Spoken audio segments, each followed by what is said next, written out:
దళితులంటే మొదటి నుంచి చంద్రబాబు నాయుడికి చిన్నచూపే. దళితుల్లో పుట్టాలని ఎవరైనా కోరుకుంటారా అని అనగలిగిన అగ్రకుల దురహంకారం బాబు సొంతం. అటువంటి చంద్రబాబు నాయుడి పార్టీలో ఓ దళిత ఎమ్మెల్యేపై కూటమిలోని 3 పార్టీలకు చెందిన అగ్రనేతలు పెత్తనం చలాయిస్తున్నారు. పేరుకే ఆయన ఎమ్మెల్యే, కానీ పెత్తనమంతా పెద్ద కులాలదే. ఆ పెద్ద కులాలకు అండగా పార్టీ నాయకత్వం వ్యవహారాలు చేస్తుంది. తనకు అన్యాయం జరుగుతున్నా ఎవరిని నిలదీయలేక దళిత ఎమ్మెల్యే ఉస్సూరుమంటున్నారు. కొసమేర్పు ఏంటంటే, ఇంత దురన్యాయం జరిగిన ఎమ్మెల్యే స్వయాన చంద్రబాబు నాయుడి సొంత జిల్లాకి చెందినవారే. తిరుపతి జిల్లా సత్యవేడు నియోజకవర్గం ఎస్సీ రిజర్వ్డ్ నియోజకవర్గం.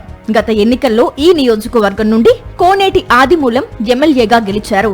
దళిత ఎమ్మెల్యే కావడంతో నియోజకవర్గంలోని అగ్రకుల టీడీపీ నేతలు ఎమ్మెల్యేకి విలువే ఇవ్వరు. పేరుకి ఈయన ఎమ్మెల్యే అయినా అధికారం మాత్రం అగ్రకులాల వారిదే.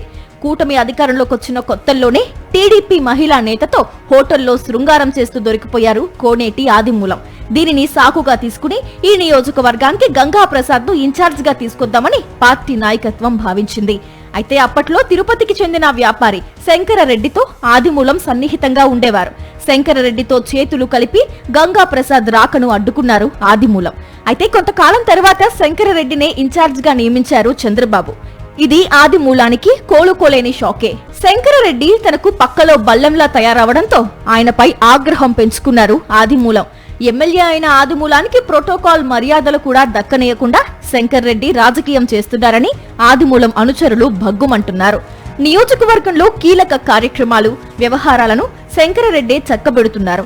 ఇది ఆదిమూలం వర్గంలో అగ్గిరాజేసింది. సత్యవేడు నియోజకవర్గంలోని ప్రకృతి వనరులను శంకరరెడ్డి తన ముఠాలతో అడ్డగోలుగా తవ్వి తరలించేస్తున్నారన్న విమర్శలు ఉన్నాయి.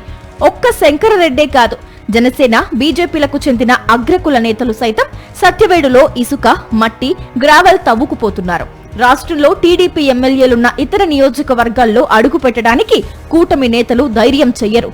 కానీ సత్యవేడులో ఉన్నది దళిత ఎమ్మెల్యే కావడంతో అందరూ ఆదిమూలాన్ని పక్కన పెట్టి తమ ఇష్టారాజ్యంగా దోచుకుపోతున్నారు. తన సామాజిక వర్గమే తనకు శాపమైందా అని కోనేటి ఆదిమూలం ఆక్రోశం వ్యక్తం చేస్తున్నారట.